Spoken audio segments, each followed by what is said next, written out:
to the channel. Today is going to be a bit of a busy day. I'm going to do large batch freezer meals, but I have a lot of other things on the go today, so I thought I'd just bring you along and explain to you how I get through a busy day. You're going to see a big mess. First of all, that's just normal. That's a working kitchen. So every day I go into my garden and I pull whatever I can.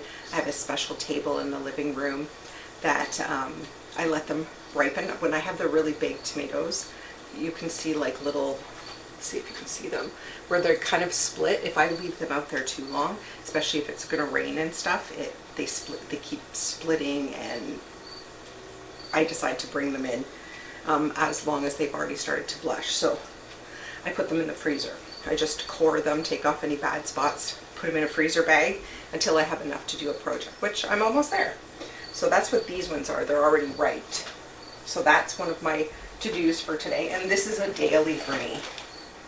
And then today I actually got quite a bit, just beans and tomatoes, but the tomatoes are coming along really good. But this is the biggest amount I gotta pick of these. So these I always wash them, then put them on my table, so that way the next morning, the ones that are ready to go, I just have to pour them. So that I have to do. I was going to be in the kitchen today, and yesterday I went to Costco and bought another big box of bacon, so I had one more row from the other box, so I took that out and thought I'll be in here. So I'm going to be cooking bacon as well. So you're going to see a bacon mess. I got most of the dishes done last night, but there was still a few this morning. So in preparation for today, so today is just, I'm going to try to get 2 shepherd's pies made for the freezer and 2 of the ham and potato casseroles in the freezer. So what I've done this week is, so last night and then 3 nights ago we had mashed potatoes for supper. So what I did was I put them in this really big quart pan here. I think it's a 16 quart. And I filled that, and we had our dinner, and then I put the rest in gallon Ziploc bags.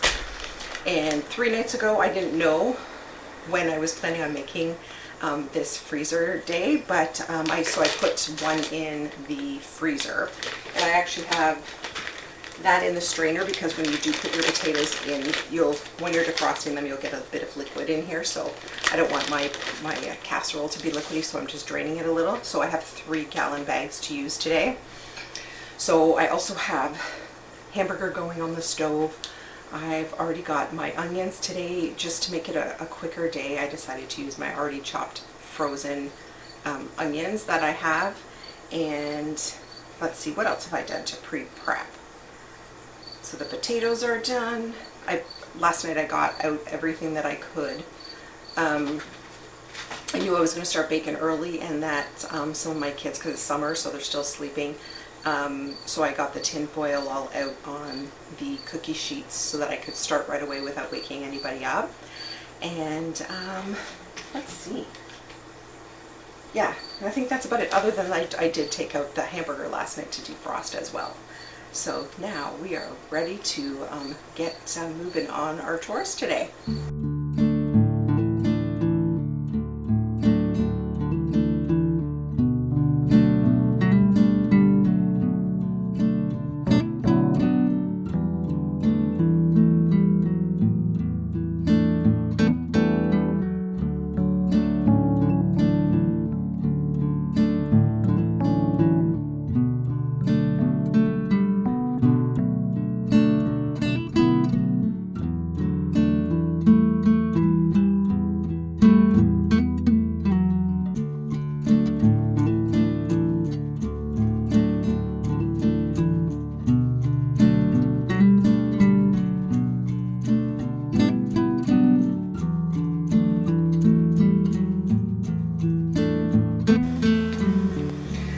Just go into a bag in my fridge door until I have probably about a half a bag of this, and then I'll make some for dinner. Probably it'd probably be 3 or 4 days worth, because it's starting to slow down the production of their beans.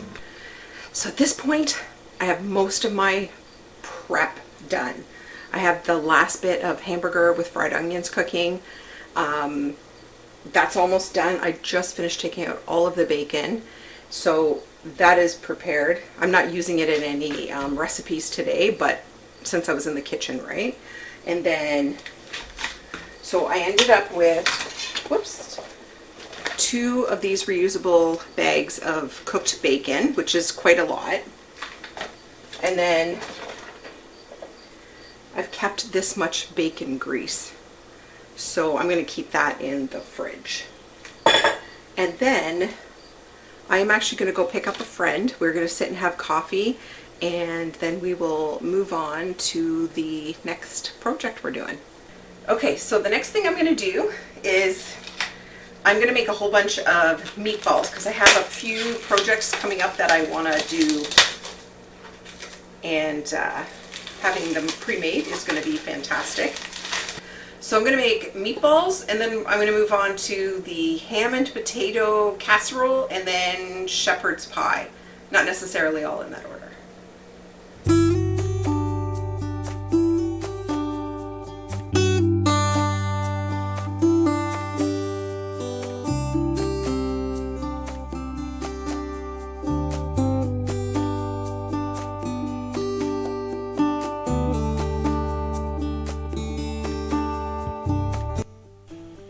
So I didn't video the whole process, but it is the ground hamburger and fried onions on the bottom, kernel corn on top of that, cream of mushroom soup, and then the potatoes. I put a layer of saran wrap on top, then the tin foil. We will, when we are cooking it, the last 5 minutes I will also put a layer of cheese on and put it back in the oven. And then I am just labeling it with the temperature and the time that I have to cook this.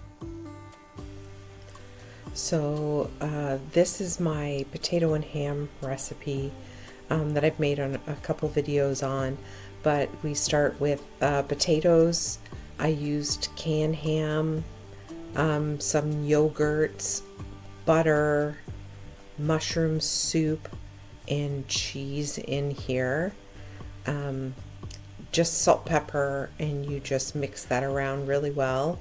I did forget the onions are supposed to go in here as well. You'll see that in the next one I added the fried onions in there. But yeah, you just put it in a pan like this. This is such an easy recipe. It freezes so well, and we just really enjoy this one, and this one I will definitely keep in our freezer at all times. We've actually had, I think for this night, I actually kept one of them for dinner. So again, it's going to be, see, there's the onions that I forgot in the first one. So we're going to saran wrap again, and then tin foil, and then we bake this at 350 for roughly around 45 minutes to an hour, and then it's ready to go.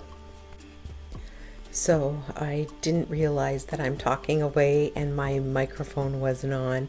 So anyways, what I put in the hamburger is garlic, salt, paprika, and then I put also in this ground fresh pepper sauce that we make from scratch. And yeah, that's kind of our go-to mixture for whether we're making hamburgers or meatballs or meatloaf for that matter. So yeah, so anyways, that's what was going on here. I'm making meatballs. I had a few recipes that I want to make, and I just like having meatballs ready in the freezer for a quick meal, just like hamburgers. We had a sale of hamburger on, and I bought quite a bit of it so that I could make hamburgers and meatballs, and then just I also vacuum sealed quite a few packages just for whatever I need, so everything is all prepared in the freezer and quick, simple grab and go. So I'm quite happy with that. Okay, so this is what we accomplished today. We have a whole lot of meatballs for the freezer, which I am beyond happy about. And we got two shepherd's pies, um, the ham and potato casserole, one large one for the freezer, one that's uncovered for dinner this night, and then the two small white ones are single servings of the potato and ham casserole. Those actually have turned out really great because there's a couple nights that I made a dinner that my oldest son did not enjoy. So I just took out one of those, and he was quite happy with that. So yeah, so it's great to have different sizes just for that purpose as well. So again, I would just wanted to say thank you guys so much for watching, and please subscribe, like, share, and we will see you on the next video. Take care.